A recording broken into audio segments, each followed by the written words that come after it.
Hi everyone, today's subject we're going to be looking at is clutch control, and this is going to help you with your manoeuvres for your test.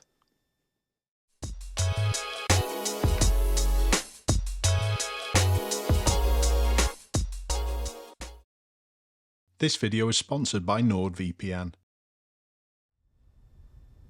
On the UK driving test, you're going to be expected and asked to do at least one manoeuvre, and you've got not a choice, but you'll be told to either do a parallel park, pull up on the right and then reverse back, a forward bay, or a reverse into a bay. So that's a given. You're going to be asked to do at least one of them, usually just one.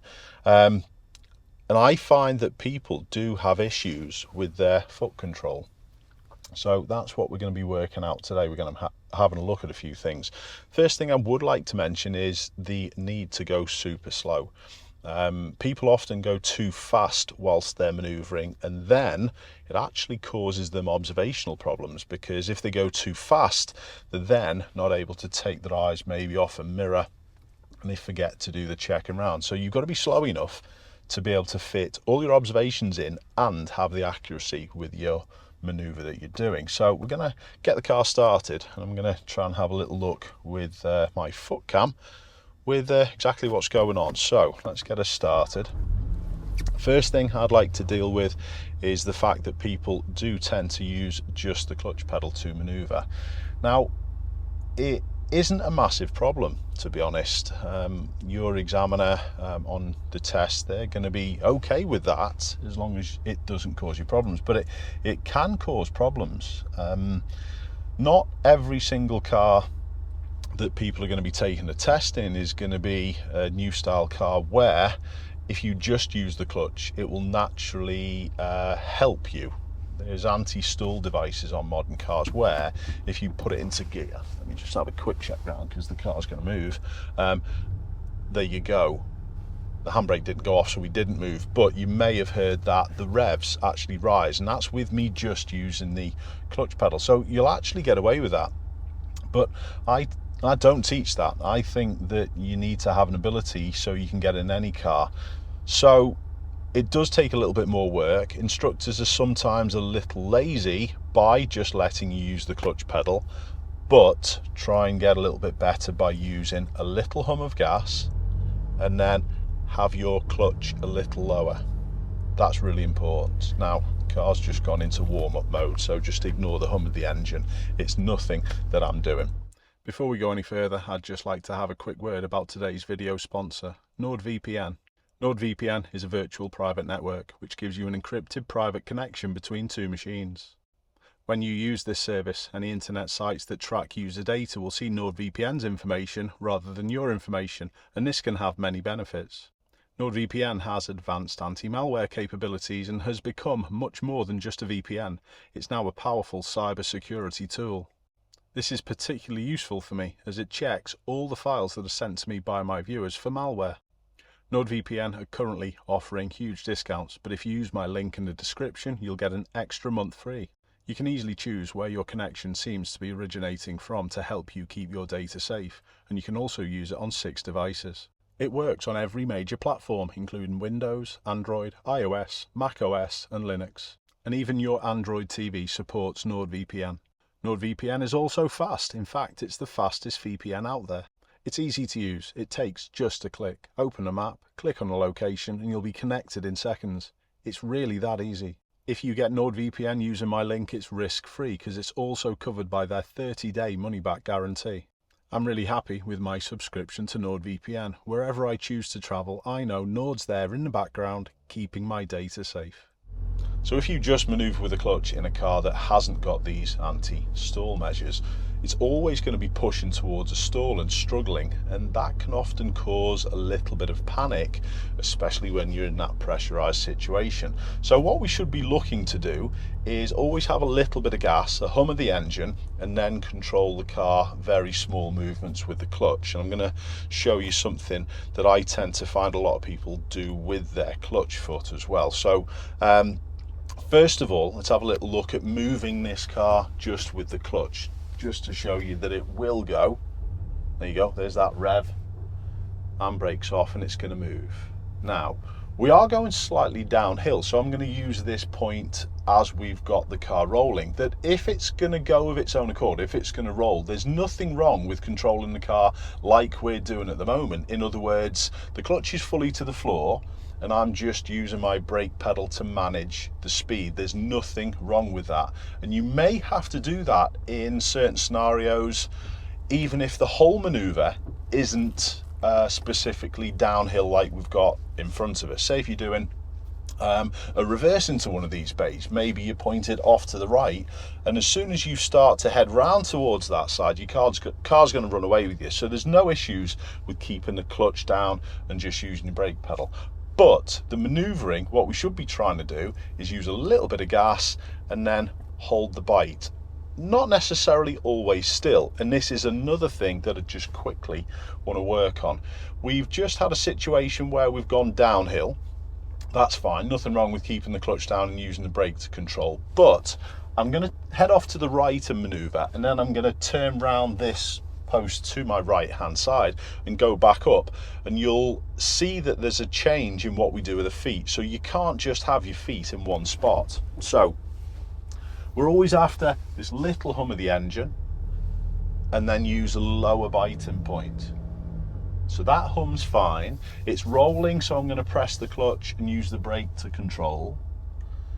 Now you'll see it run out of momentum, so now I need to switch back to power and a little bit of bite and move the car super slow. That allows me to do all my observations. To slow the car, dip the clutch slightly, and if it's rolling again, which it is, I'm going to correct it using my brake pedal. But now I'm going to head up the slope and up the camber, if you like, on certain roads. So you'll see that the car stops if I keep my feet still. So what you've got to do is just slightly lift the clutch a tiny little bit when you've got that little bit of power. There it is. And you've got to measure what to do with your clutch pedal depending on what your car's doing. So it's really important to look on the outside, not inside your car, and definitely not at the dials. So look how slowly you can get it to move. If I want it to go quicker, I'll lift the clutch a tiniest little bit more. But then if I want it to go slower, I'm going to pause it on the hill, I dip it a tiny little bit. You'll probably hardly see my foot move. And that's the amount that you actually need. And all the time, it's really important to have a little hum of the engine. So I'm just going to straighten this up. As I straighten my wheels as well, the car will roll and move a little bit more because it's easier to roll with the wheel straight. You may have seen it speed up slightly. So that's when you've got to dip the clutch slightly. So even your steering input, you should be changing what you do with your feet. So as you steer a little bit more, you might need to use a little bit more bite, but then as you straighten up, remember, it's going to get away with you, so you might need to dip the clutch a tiny little bit also. So I'll just bring the car to a little stop, and there's something else I just want to talk about regarding foot position.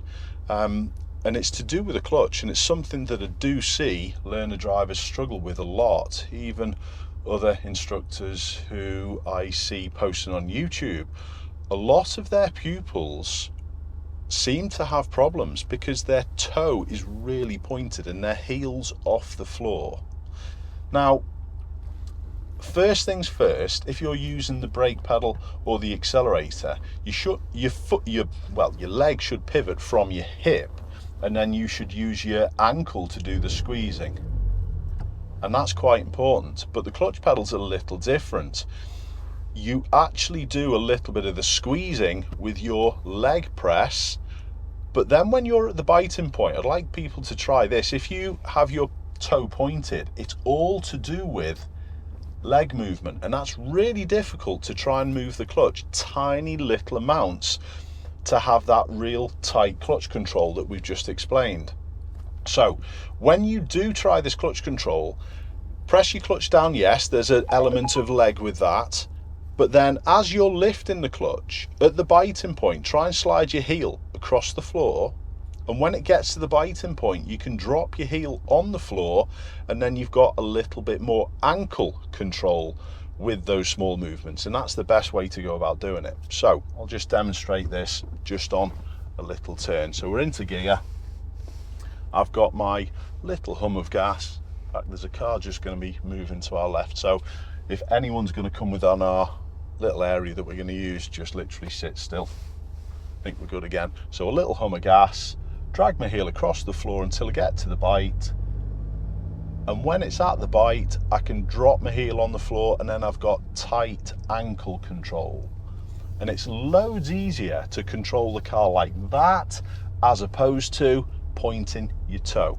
So try that. If you do find yourself doing that, it will help. The final thing I'd just like to have a quick talk about is how people tend to use the brake and the bite at the same time. We've already said that if you're downhill, you don't need drive. The clutch can go down and then use your brake, but you shouldn't be in a scenario where you're using bite and brake at the same time. Let's show you what I mean. So what people tend to do is they'll be in gear, they'll press the foot brake, and then they'll hold the biting point, and then they'll be adjusting the brake to do their slowing. And the problem is with that, the clutch pedal isn't being moved to manage the speed of the car, and as you even saw there, it's quite jumpy to move away. I was portraying that to be more jumpy than it can be sometimes, but that is the issue with it, that if you're used to holding the clutch still and just correcting speed with the brake, it will be go or not. You won't have that smoothness and that real tight control unless you do it in the way that I've mentioned. So try and remember, no brake and bite. Are there any of those points that you've picked up on and think, oh, maybe I do that? At the end of the day though, if you're controlling the car slowly and safely, more important are your observations all the time with any manoeuvring anyway, but if you're controlling the car slowly, don't think that you have to do things in that particular manner. There's more than one way to operate a car. The reason why I go to those extremes of car control is it actually helps people when they're out on the road as well. There's a mistake that people make, they don't move their feet enough, and that often comes from a little bit of laziness whilst they're being taught, not by yourselves who are learning, but often from the instructor, because it's an easier job to get the same results if they just get you to use the clutch pedal, but it shouldn't happen. So practice, remember what we say about different slopes and the steering input, that's a big thing, and try that heel sliding across the floor if you can, because it will help you. Keep safe everyone, I'll see you soon.